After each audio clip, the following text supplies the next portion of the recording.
Selamat sore Bapak, terima kasih waktu dan kesempatan yang telah diberikan kepada saya. Terlebih dahulu saya memperkenalkan diri saya.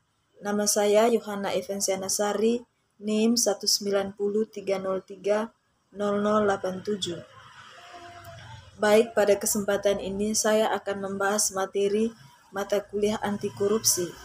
Dan buku yang saya bahas pada kesempatan ini yang berjudul Kelembagaan, Tata Kelola dan Pengendalian Korupsi. Baik, langsung saja. Bab 1, beberapa sejarah dan teori.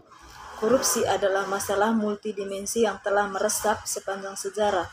Upaya pemberantasan korupsi juga harus multi-arah. Lembaga-lembaga yang telah dirancang dalam masyarakat yang berbeda untuk tujuan ini, termasuk hukum formal, badan khusus, organisasi masyarakat, dan kombinasi.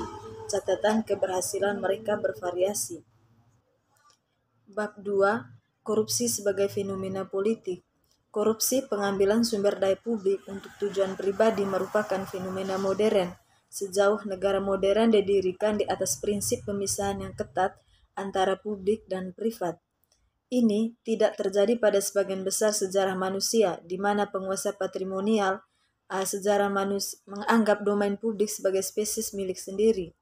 Korupsi perlu dibedakan dari pencarian rente dan patronase atau klientelisme dalam kasus pertama, karena banyak rent memiliki kegunaan yang sah secara sempurna, dan yang kedua karena klientelisme melibatkan pertukaran keuntungan timbal balik dan dapat dianggap sebagai bentuk awal demokrasi.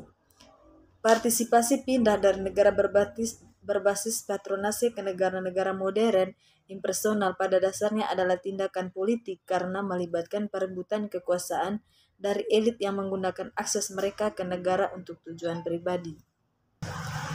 Bab 3, korupsi, kejahatan terorganisir dan pencucian uang. Korupsi sering dikaitkan dengan kejahatan terorganisir internasional dan difasilitasi oleh pencucian uang. Spiral korupsi yang memperkuat diri terjadi ketika kejahatan terorganisir menyusup ke lembaga-lembaga negara. Aktivitas kriminal dapat menjadi begitu terkait dengan politik korup dan bisnis yang sah sehingga sulit untuk membedakannya. Kerjasama antar negara, lembaga internasional, dan lembaga penegak hukum sangat penting. Jika tidak, hasil korupsi dan kejahatan terorganisir adalah disembunyikan di luar negeri atau di dunia maya. Oleh karena itu, agenda anti korupsi harus mencakup pembatasan pencucian uang dan pengungkapan pemilik manfaat perusahaan cangkang. Lembaga-lembaga global seperti Bank Dunia dan Dana Moneter Internasional perlu memperkuat upaya mereka yang ada di bidang-bidang ini. Bab 4, refleksi korupsi dalam konteks liberalisasi politik dan ekonomi. Bab ini bersifat ikhtisar parsial dengan fokus pada beberapa masalah yang belum dibahas secara memadai dalam literatur tentang korupsi dan pembangunan. Setelah membahas beberapa jenis korupsi dan implikasinya yang berbeda terhadap kebijakan, ini membahas masalah khusus tentang kompleksitas hubungan antara liberalisasi ekonomi dan politik dan kejadian korupsi. Bab 5, mengapa Italia korup secara tidak proporsional? Sebuah dugaan, berbagai indikator menunjukkan bahwa Italia adalah outlier dalam hal korupsi. Sebagai negara maju seperti Italia seharusnya memiliki tingkat korupsi yang jauh lebih rendah. Semua faktor yang ditemukan para sarjana mempengaruhi korupsi gagal menjelaskan teka-teki ini. Mulai dari asumsi bahwa pertukaran korup berkembang ketika pihak dapat saling percaya untuk memenuhi kewajiban mereka dan tidak mengadu. Bisakah orang Italia menikmati kemampuan dan lebih besar untuk bekerja sama dengan sukses di pasar ilegal, dan dapatkah kemampuan untuk membuat fakta ilegal mereka tetap berlaku menjelaskan kecenderungan anomali mereka untuk melakukan kesepakatan korup?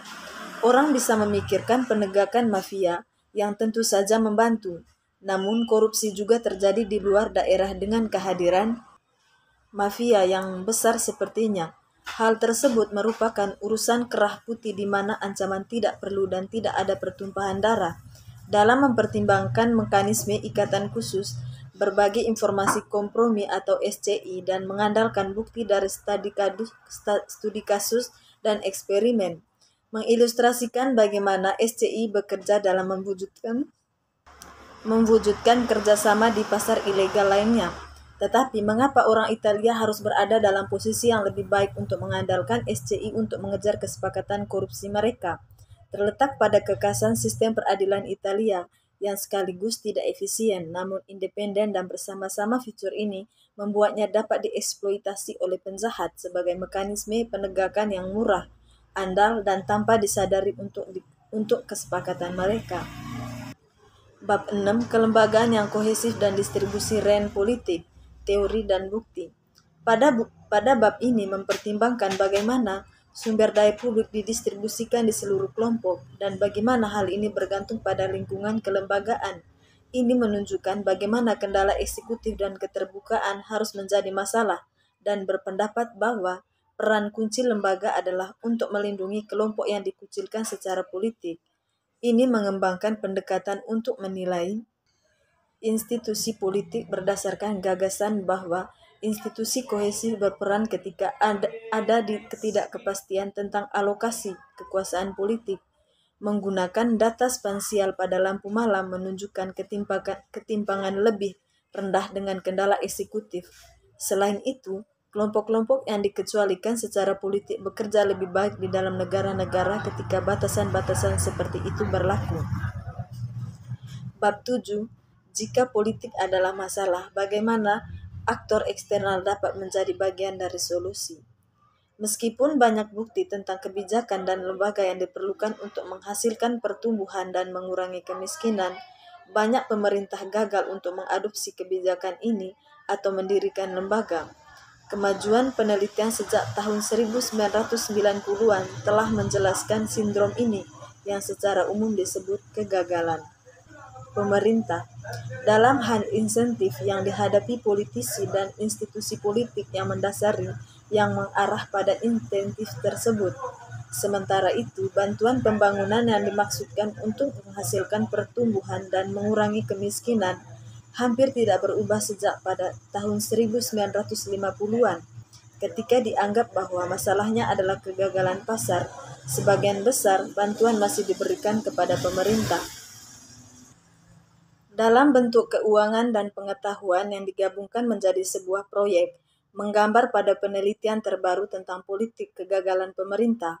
Lalu bagaimana bantuan pembangunan tradisional dapat berkontribusi pada kegagalan pemerintah yang terus berlanjut? Dalam buku ini mengusulkan model baru bantuan pembangunan yang dapat membantu transisi masyarakat ke lembaga yang lebih baik, secara bahwa pengetahuan diberikan kepada warga negara untuk membangun kapasitas mereka untuk memilih dan memberi sanksi kepada para pemimpin yang memiliki kemauan politik dan legitimasi untuk memberikan barang publik yang dibutuhkan untuk pembangunan. Mengenai transfer keuangan yang karena berbagai alasan harus diserahkan kepada pemerintah, ini bermaksud mengusulkan agar ini diberikan secara lump sum, yaitu tidak terkait dengan proyek individu, tergantung pada pemerintah yang mengikuti kebijakan yang menguntungkan secara luas dan membuat informasi tersedia dibagi warga. Bab 8. Memerangi korupsi politik. Korupsi politik tersebar luas di banyak negara berkembang yang dianggap sebagai hambatan utama bagi pembangunan ekonomi. Namun ada bukti terbatas tentang efektivitas kebijakan anti korupsi.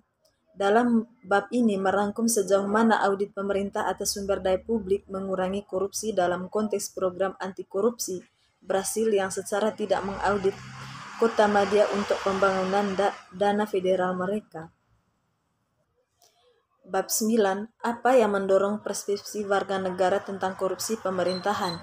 Pendapat nasional pembayaran suap kecil dan yang tidak diketahui.